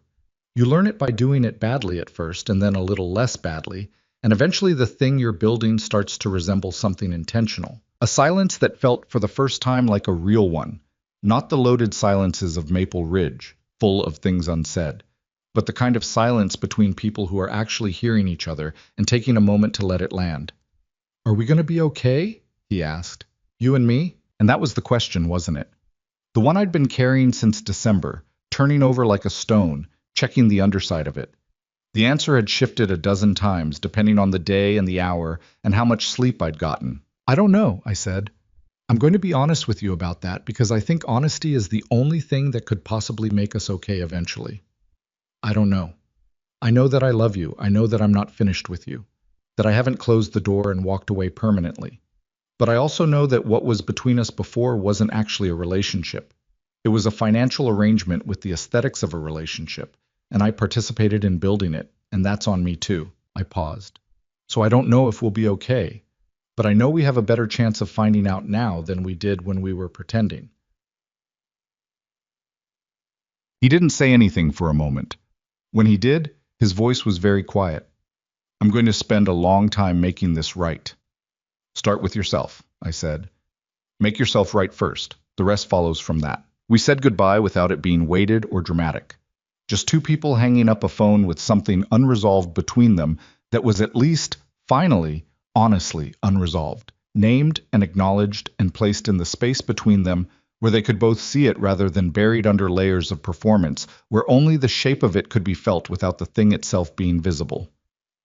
I put the phone down and sat in my reading chair for a while. The thing about forgiveness, and I want to talk about this carefully because I think it gets simplified in ways that do real damage, is that it is not the same as restoration. I have heard people say all my life that you have to forgive in order to heal, as if forgiveness is a prerequisite, as if without it you are stuck and with it you are free. I don't believe that. I think what you have to do is be honest about the damage and stop pretending it doesn't exist, and that is a different process than forgiveness, which may or may not come later, which may or may not be the right word for what eventually grows in the space where the wound was. What I was doing with Nolan was not forgiving him. It was something more preliminary and more demanding than that. It was simply choosing to stay in contact with the truth of who he was. The whole truth, including the parts that had hurt me and the parts I recognized for myself and the parts that were genuinely, stubbornly trying to be better, without requiring that truth to be tidier than it was. That is not easy. I want to be clear about that.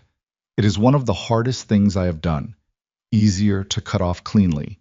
Easier to be righteous and finished about it.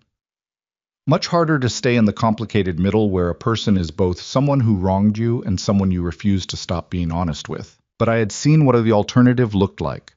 Francis Delacourt, Alone at 91. And I understood now, more completely than I had standing in Gerald Park's conference room holding a note with 2 sentences, what she had been telling me. Not just use your eyes. The full thing, the thing the 2 sentences implied. Use your eyes, and then use what you see to build something better than I did. Don't end up where I ended up. See clearly and love carefully, and don't confuse the two. I was trying. Spring came slowly that year, the way it does in the Midwest. Not arriving so much as gradually winning an argument with winter, 1 degree and 1 hour of daylight at a time. By April, the trees in the park 2 blocks from my building had the tentative green of early leaves, that almost transparent green that only lasts for about 2 weeks, and which I have always thought is the most beautiful color in the world precisely because it doesn't last. The Literacy Foundation had a name by then.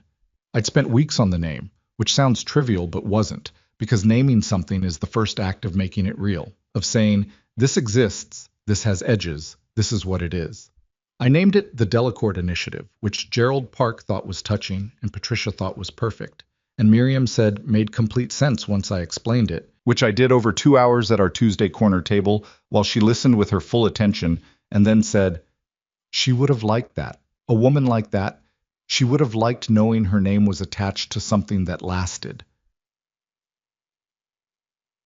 I think she was right. The initiative, in its first 6 months, funded 3 existing adult literacy programs in the region and launched one new one, the one at the community center with the flickering lights and the jamming copier, which we fixed, both of them, because if you're going to do something, you should do it properly. Gerald, my 53-year-old student Gerald, not my attorney Gerald, though both of them were becoming important to me in their different ways, read a full page aloud at the end-of-year gathering in June without stopping once. He stood at the front of the room and he read, and when he finished, the room was quiet for a moment before it wasn't quiet at all. I sat in the back and let the noise of it wash over me, and I thought, this is what money is for. Not hoarding it, not protecting it from people who want to take it, not using it as proof of your worth to people who only see you when you have it. This. The room full of people whose lives are slightly different because you made a decision to put something towards something real. It is not a cure for grief. I want to be careful not to suggest that finding purpose resolves loss. It doesn't. I still had mornings, fewer now, but still, where I woke up, and the first thought was Raymond, or the version of Nolan I'd believed in for so long, or the years I'd spent paying for belonging I never actually had. Those mornings still came. They just didn't stay as long. Miriam's daughter called her in May. Out of nowhere. 3 years of silence, and then a phone call on a Thursday afternoon while Miriam was making soup and not expecting anything except soup. They talked for an hour. They didn't resolve everything, but they talked, which is where everything either starts or doesn't, as I'd told Nolan in March. I don't know what it means yet, Miriam told me the following Tuesday. I don't want to get too far ahead of it. You don't have to know what it means, I said. You just have to keep being honest. She looked at me with those 72-year-old eyes that had survived several things. When did you become wise? I'm not wise, I said. I just got expensive lessons. She laughed. That laugh, the one that had survived. I thought it was one of the finest sounds I'd heard in years. Nolan and Vanessa moved into their apartment in April. I didn't help them move. I sent a card with my new address written inside, and the message said only, thinking of you both. I hope the new place feels like somewhere you can actually breathe. Vanessa texted me a photo of the living room, sparse, half-furnished, the afternoon light coming through a window at a good angle. She said, it does actually, thank you. I looked at that photo for a while. The room was not beautiful. It was plain and functional and new in the way of a fresh start that hasn't been decorated yet, because there isn't money for decoration yet. But the light in it was real, and the window was real, and the 2 people living in it were going to have to build something honest together in that space, without the infrastructure of false comfort that the Maple Ridge house had provided. And something about that, about the rawness of it, the lack of disguise, seemed to me like a better foundation than anything they'd had before. I texted back, the light is good, hold on to that. Nolan and I met for lunch in June. A restaurant in the middle of the city, neither his neighborhood nor mine, neutral ground, which we both understood without discussing. He was there when I arrived, already seated, and he stood up when he saw me come in the way Raymond always had, because Raymond had insisted on that and had passed it on, and seeing it on my son's face made something in my chest do a complicated thing that I let happen and didn't try to categorize. He looked different, not better or worse, just different. The dark circles were still there, but no longer hidden. The jaw was still Raymond's. The eyes were still mine. He looked like a man who had stopped maintaining a certain kind of appearance and was finding out, in the stopping, what his actual face looked like. We ordered. We talked. Carefully at first. The carefulness of people who have hurt each other and are testing how much of the injury is still live, the way you probe a bruise with one finger to see whether it's still tender. It was still tender. We both knew that. We were honest about it. I started seeing someone, he said. A therapist. 3 weeks ago. Good, I said. She asked me about you in the first session. He smiled, small, real, slightly pained. I talked for the entire hour. I hope it was useful. I don't know yet. She says that's normal. That you don't know if it's useful until you're already in the middle of it. He looked at me. That sounds familiar. It does, I said. We ate. The food was good. The conversation moved through difficult things and also ordinary ones. The way Vanessa had started a job she actually seemed to like. The way Nolan had picked up running again after years of not. The way the new apartment was slowly becoming more than a placeholder. I told him about the initiative, about Gerald, who had read his full page without stopping. Nolan listened with his actual attention, not the performed attention. I'd watched him deploy at dinners in Maple Ridge, while his eyes calculated something else behind the warmth. This was real attention. I recognized the difference now. I'd been calibrating for it my whole life, and feeling it from my son, aimed at me, talking about something I cared about, did something to the tender place in my chest that I let happen without categorizing. Near the end of lunch, he said, I've been thinking about the money. I'm not, I started. I know, he said quickly. I know you're not going to help with the debt. I know that. That's not, I'm not asking. He paused. I've been thinking about what you said, that I need to make myself right first. And part of making myself right is, I want to give back the money you gave me over the years. All of it. The $230,000. I stared at him. I don't know how long it takes, he said. I don't know if it's 10 years or 20, but I want to do it. Not because you need it. Obviously you don't need it. A small, careful self-awareness in that admission. But because I need to. Because I need that debt to be a real thing. I'm paying back and not a thing I'm carrying around in the comfortable story I tell myself where it was all gifts and all fine and all just family taking care of family. I looked at my son for a long time. You don't have to do that, I said. I know, he said. That's why I want to. I thought about Frances Delacour, about what she'd known, or guessed, or hoped for, when she pressed a folded note into a manila envelope and left it for a second cousin once removed to find in a lawyer's conference room in October. I thought about the 4 meetings, the quarter pressed into a 7-year-old's palm. You have sensible eyes, the ice-cold hands at my father's funeral. Your father was the last honest one in this family. Maybe she wasn't warning me about Nolan. Maybe she was telling me something about possibility, about what the honest ones leave behind. Not just money, not just notes in coat pockets, but a standard, a way of seeing that gets handed forward. Sensible eyes that notice the difference between what's real and what's performed, and choose the real thing even when the real thing is harder. Maybe that's the inheritance, the one that matters. Okay, I said. Then we'll set up something formal. With Gerald. Payment structure, documentation, the whole thing, so it's real. Nolan nodded. Yeah, he said, so it's real. We finished lunch. We walked out into the June afternoon, which was warm and bright and full of the particular generous energy of early summer. People on the sidewalk, a food cart on the corner, someone's dog straining at a leash toward nothing in particular with enormous enthusiasm. The city going about its ordinary business, indifferent to the fact that 2 people had just eaten lunch and said some true things to each other and were standing on the sidewalk figuring out what came next. We hugged goodbye. Not the careful, correctly pressured hug of that October arrival in Maple Ridge. A real one, slightly too long, slightly unpolished. The kind of hug that doesn't know when to end because neither person is directing it, just feeling it. Mom, he said before we separated. His voice was low and I could feel the effort in it. The work of saying something difficult without dressing it up. I'm sorry. I know I've said it before. I'm going to keep saying it until it means what it should mean. I stepped back and looked at him. Sandy hair gone gray at the temples. Raymond's jaw. My eyes. Frances Delacour's eyes. A man who had done a wrong thing and knew it and was trying, imperfectly and without any guarantee of success, to become the kind of person who wouldn't do it again. Nobody is the villain of their own story. That's the thing that makes the real villains so convincing. They believe themselves, right up until the moment they don't, right up until the bottom comes and the ground is gone, and they're standing in what's actually true. What makes the difference is not whether the bottom comes. The bottom comes for everyone eventually. What makes the difference is what you decide to do when you're standing in it. I know, I said. Keep going. I walked to my car. I drove back to my apartment with the uneven floorboards and the east-facing window and the coffee maker that made exactly 1 cup.